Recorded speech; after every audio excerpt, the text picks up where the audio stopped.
Hello friends, myself Assistant Professor D.S. Kamble, Department of Commerce, Gopal Krishna Gokhale College, Kolhapur. Previous lecture we see the meaning of joint stock company, forms of share capital, types of preference shares. Now we learn the contents of forfeiture of shares in accounts of limited company. What is the meaning of forfeiture of shares? The directors of a company can forfeit the shares and the amounts paid up on which the installment are not paid within the time allowed for payment. However, for forfeiture of shares, following conditions must be satisfied. The company's article must expressly empower the directors to forfeit the shares of the defaulters of payment of course. The procedure given in the articles must be followed. There should be a default by the shareholder in payment of a valid call. A 14 days notice of demand requiring the shareholders to pay calls on or before a specified date. The notice must expressly mention that the shareholders' shares will be forfeited on failure to pay the specified amount on or before the specified date. The board of directors must pass a resolution for forfeiture of shares. Company स्थापन करत असताना कंपनीला भांडवलाची गरज असते. भांडवल company कोणत्या माध्यमातून उभा करते तर भागांच्या माध्यमातून. भागांच्या माध्यमातून जे भांडवल उभे केले जाते त्याला भाग भांडवल असे म्हणतात. भाग भांडवलाचे दोन प्रकार असतात, सामान्य भाग आणि अग्रहक्क भाग. ज्यावेळी सुरुवातीला कंपनी भागांचं वाटप कशा पद्धतीने करते तर सुरुवातीला जनतेला आव्हान केलं जातं, जाहिरात दिली जाते पेपरमध्ये. जाहिरात देत असताना ठराविक टोकन अमाऊंट ही अर्जाबरोबर भरावी लागते. म्हणजे सुरुवातीला लोक काय करतात तर अर्जाच्या बरोबर ठराविक रक्कम बँकेमध्ये भरतात. अर्जाच्या बरोबर आलेली रक्कम जी असते तिला शेअर ऍप्लिकेशन मनी असं म्हणतात. अर्ज भरल्यानंतर आणि ठराविक रक्कम भरल्यानंतर अर्जदार हे लगेच भागधारक होत नाहीत. तर कंपनी काय करते, अर्जाची छाननी करते आणि त्यामधून काही लोकांची निवड करते. हे सगळं कंपनीच्या मतावर अवलंबून असतं, त्यांच्या ठरावावर अवलंबून असतं. आणि ज्या लोकांची निवड केलेली आहे त्या लोकांना म्हणजे त्याच अर्जदारांना, निवड केलेल्या अर्जदारांना संधी दिली जाते आणि ठराविक रक्कम त्यांच्याकडून ज्यावेळी भरून घेतली जाते त्याला पेड अप कॅपिटल असं म्हणतो आपण. ती रक्कम भरल्यानंतर ते भागधारक होतात. म्हणजे अर्जदार हे ज्यावेळी कंपनीमध्ये निवड झालेल्या ह्याच्यामधून ज्यावेळी रक्कम भरतात त्यावेळी ते अर्जदार भागधारक होतात. सर्वच अर्जधारक हे भागधारक नसतात, मात्र सर्व भागधारक हे अर्जदार असतात. त्यानंतर कंपनी सोयीनुसार त्याचं पेमेंट इन्स्टॉल करत असते आणि त्यामध्ये मग कॉल तयार केले जातात. First call, second call, third call अशा पद्धतीने लास्ट कॉल. आणि कंपनी त्यांच्या सोयीनुसार प्रत्येक कॉलची डिमांड करत असते. हे डिमांड केल्यानंतर फर्स्ट कॉल आल्यानंतर त्या व्यक्तीनं फर्स्ट कॉलचं पेमेंट हे भरलं पाहिजे. सेकंड कॉल नंतर सेकंड कॉलचं पण पेमेंट भरलं पाहिजे. थर्ड कॉल, फोर्थ कॉल असे प्रत्येक पेमेंट जे कंपनीनं निर्माण केलेलं असतं, क्रिएट केलेलं असतात त्याचं पेमेंट हे कंपनीनं करत जायचं असतं. यदाकदाचित एखाद्या व्यक्तीनं फर्स्ट कॉल भरलेला आहे मात्र त्यानं सेकंड कॉल आणि थर्ड कॉल चुकवलेला आहे. सेकंड कॉल, थर्ड कॉल चुकवल्यानंतर कंपनी काय करते बघा, ह्या अशा लोकांना कळवते, कल्पना देते आणि त्यांना ठराविक मुदत दिली जाते. त्या मुदतीमध्ये 14 दिवसाची नोटीस पाठवली जाते त्यांना भरण्यासाठी रक्कम. त्या मुदतीमध्ये सुद्धा त्या लोकांनी किंवा त्या भागधारकांनी समजा जर पैसे भरले नाहीत, त्या कॉलची अमाऊंट जर त्यांनी पेड केली नाही, तर अशा भागधारकांचे जे शेअर्स असतात ती कंपनी काय करते बघा, जप्त करते. त्यालाच म्हणायचं फॉरफिचर. फॉरफिचर ऑफ शेअर्सचा मराठीत अर्थ काय आहे, भाग जप्ती असं त्याला म्हणतात. भाग जप्तीमध्ये काय कोणत्या कोणत्या गोष्टींमध्ये भाग जप्ती केल्या जातात, तर पहिला तुम्हाला सांगितलं मगाशी मी काय, the company articles must expressly empower the directors to forfeited the shares of the defaulters of payment of calls. त्यांना पेमेंट चुकलं असेल तर अशा वेळी the procedure given in the articles must be followed.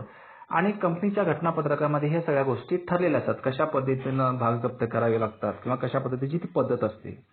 तिसरी पद्धत, there should be a default by the share holder in payment of a valid call. त्यानं समजा मागता क्षणी ज्या कॉल्स असतात त्यावेळी जर त्यांना पेमेंट केलं नसेल तर त्यावेळी सुद्धा जप्त केले जातात. A 14 days notice of demand requiring the shareholders to pay calls on or before a specified date. 14 दिवसाची त्याला नोटीस पाठवली जाते.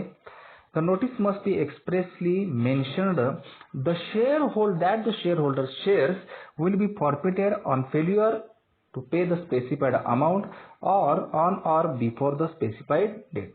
नोटीस पाठवल्यानंतर त्यानं ती नोटीस संपण्यापूर्वी नोटीसचे कालावधी दिलेले असतात, त्या कालावधीच्या आत त्यांना रक्कम भरणं हे बंधनकारक असतं.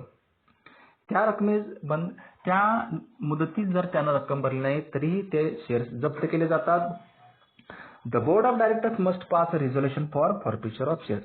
वरील सगळ्या गोष्टी सगळी निदर्शनास आल्यानंतर शेवटी बोर्ड ऑफ डायरेक्टर्स म्हणजे जे संचालक मंडळ असतं कंपनीचं ते काय करतं बघा, ठराव पास करतं आणि अशा लोकांचे भाग हे जप्त केले जातात. आणि भाग जप्त केल्यानंतर त्या शेअर होल्डर्स जे असतात, भागधारक जे असतात, त्यांची मालकी ही संपुष्टात येते, मालकी त्यावर त्यांची राहत नाही. What is the entry, accounting entry in the contents of forfeiture of shares. For the purpose of passing entries for forfeiture of shares, the following points must be taken into the account. The amount called up on the shares forfeited, the amount unpaid on various calls on these shares, the amount received these shares. As a result of forfeiture of shares, the original subscribed capital is reduced and hence the share capital account is required to be debited. The entry for forfeiture of shares is passed as under. Share capital account debit, number of shares forfeited. Share account debit to forfeited shares account credit to shares allotment or call account credit. Account entry कोणती होती बघा यांची, ह्यामध्ये भाग पहिल्यांदा त्यांचं भागधारकाचं मालकी असते, त्यानंतर ती मालकी नष्ट होते. म्हणजेच काय, त्यांची भाग जप्ती झालेली आहे. एंट्री कशी येईल बघा यांची, तर share capital account debit, share premium account debit, त्यानंतर त्यातून क्रेडिट काय करावं लागतं आपल्याला, फॉरफिचर शेअर्स अकाउंट आणि शेअर्स अलॉटमेंट अकाउंट क्रेडिट. भाग जप्त केल्यानंतर हे भाग कंपनी तसेच ठेवून घेत नाही, तर जी लोक अर्ज केलेली होती पूर्वी त्या अर्जदारांना संधी दिलेली नव्हती कंपनीने, अशा अर्ज कंपनी काय करते बघा, पुन्हा तपासते आणि त्यातीलच काही लोकांना पुन्हा हे जप्त केलेले भाग वाटले जातात. त्या प्रोसिजरला काय म्हणतात, रिइश्यू ऑफ फॉरफिचर शेअर्स. त्याचं मिनिंग आपण बघूया. The directors of the company can forfeit the shares and the amounts paid up on which the installments are not paid within the time allowed for payment. However, for forfeiture of shares, following conditions must be satisfied. The company's articles must expressly empower the directors to forfeit the shares of the defaulters of payment of calls and The directors can reissue the forfeited shares either at par, premium or at discount. However, if they are to be reissued at a discount, the amount of discount allowed is not to exceed the amount credited to forfeited shares account, the amount already received on the forfeited shares account, the entry on reissue of forfeited shares. If reissued at discount, bank account debit, forfeited shares account debit, to share account capital account credit. If reissued at premium, bank account debit, to share capital account credit, to share premium account credit. After reissue of shares, if there remains any balance on forfeiture shares account, it is transferred to capital reserve account with the entry is forfeited shares account debit to capital account credit. If the shares forfeited were originally issued at a discount, the discount on issue of shares account is credited with the amount of discount on these shares while passing the entry for forfeiture. The entry on forfeiture will be share capital account debit to forfeited shares account credit to discount on issue of shares account credit to allotment shares and call account credit.